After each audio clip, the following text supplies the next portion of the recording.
पूरे हिंदुस्तान में जहां जहां मार्केट है, दिल्ली, हैदराबाद, बिहार, महाराष्ट्र, इन सारे स्टेट की जितनी भी सिटीज है, उनमें जितने भी मार्केट है वो सारे मार्केट पुराने हैं। पहले के बादशाह दूर दराज से तिजारती लोगों को, तिजारत करने वालों को पकड़ पकड़ कर लेकर आकर ये मार्केट को उन्होंने बनाए हैं, क्योंकि तिजारत से ही देश की तरक्की होती है। इस बात को पुराने बादशाह मानते थे। कुछ बादशाहों की पूरी पूरी सल्तनत होती थी, तो किसी किसी की छोटी मोटी रियासत होती थी। तो रियासत के भी जो बादशाह होते थे वो इस बात को मानते थे, और वो तिजारत करने वालों की बहुत इज्जत करते थे और उनकी खुशामद करके अपने मार्केट में लेकर आते थे, ताकि वो इस एरिया से सामान खरीद कर दूसरे एरिया तक पहुंचा सके और लोगों की जरूरत पूरा करे। मगर 1947 देश आजाद होने के बाद से ऐसा कोई मार्केट अब तक नहीं बना, और बना भी है तो वो अमीरों के लिए बना, जिसका नाम मॉल रखा जाता है, जहां पर गरीब लोग जाने से घबराते हैं। भले ही वहां पर कभी कभी सेल के द्वारा उनको सस्ती चीज मिलती है, लेकिन उनकी हैसियत नहीं है वहां तक जाने की। और 1947 देश आजाद होने के बाद से ही सरकार एक ऐसी मुहिम चला रही है जिसका नाम मास्टर प्लान है। ये मास्टर प्लान इन्हीं मार्केटों से शुरू होता है, और मास्टर प्लान के नाम पर इन्हीं मार्केटों को तहस नहस किया जा रहा है। अगर मार्केट तहस नहस होगा तो ताजिर भी तहस नहस होगा, और अगर ताजिर तहस नहस होगा तो देश की तरक्की में रुकावट आएंगी।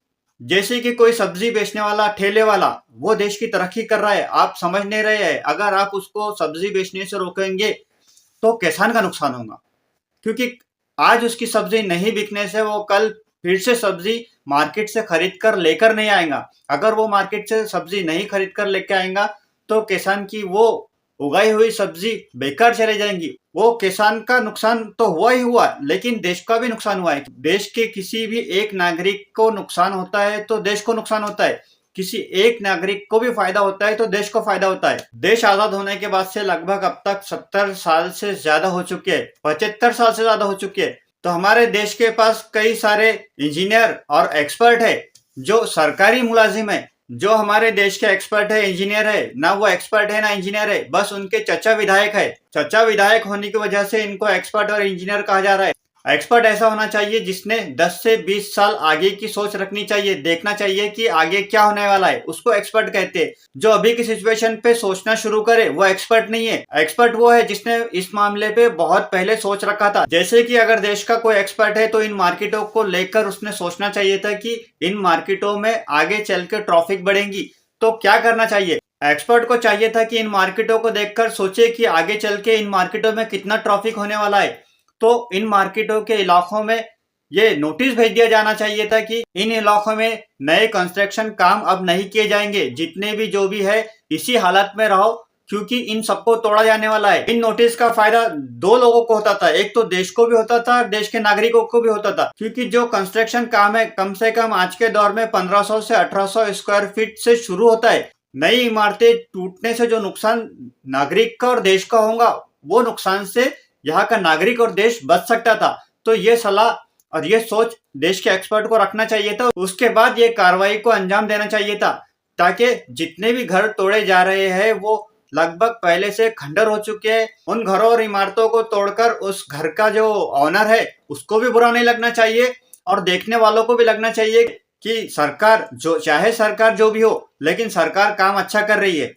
और हमारे देश में इंजीनियर भी है जो गवर्नमेंट पेमेंट पाते हैं। तो इंजीनियर क्या कर रहे हैं, इंजीनियर ने अपनी कारीगरी क्यों नहीं दिखाई? इन मार्केटों को बचाने की सोच उनके जहन में है या नहीं, कोई प्लान है या नहीं? ऐसी कोई बात कभी सामने नहीं आई है जिससे ये लगे कि इंजीनियर अपनी कारीगरी दिखाने के लिए तैयार है और इन मार्केटों को बचाया जा सकता है। एक आम आदमी यही सोचेगा कि मास्टर प्लान कर दो, ट्रैफिक कंट्रोल हो जाएगा, लेकिन ट्रैफिक जो है, ट्रैफिक आ कहां से रही है, ये सोचना एक्सपर्ट का काम है, इंजीनियर का काम है। जैसे कि जो सिटी है, सिटी की किसी एक ही जगह पर सारी ट्रैफिक आ रही है, तो इसका मतलब है वहां पर कोई ऐसी चीज है जिसके लिए हर तरफ से पब्लिक वहां पर जा रही है और खरीदने जा रही है, या फिर वहां पर होटल है, या फिर वहां पर ऐसे कोई चीज है जो सस्ती मिल रही है और दूसरी तरफ महंगी मिल रही है। तो सरकार के कुछ कर्मचारियों, कुछ अधिकारियों ने देखना चाहिए कि वहां पर वो कम क्यों बेच रहा है और यहाँ पर ये महंगा क्यों बेच रहा है। जो कम बेच रहा है उससे पूछना चाहिए कि तू ये कम से क्यों बेच रहा है, क्या तूने चोरी से लेके आया है या चोरी का सामान है? या फिर कोई महंगा बेच रहा है तो उसको बोलना चाहिए कि इस एरिया में तू ये चीज महंगी क्यों बेच रहा है, उधर सस्ती मिल रही है, और जो रेट सही है वही लगाओ।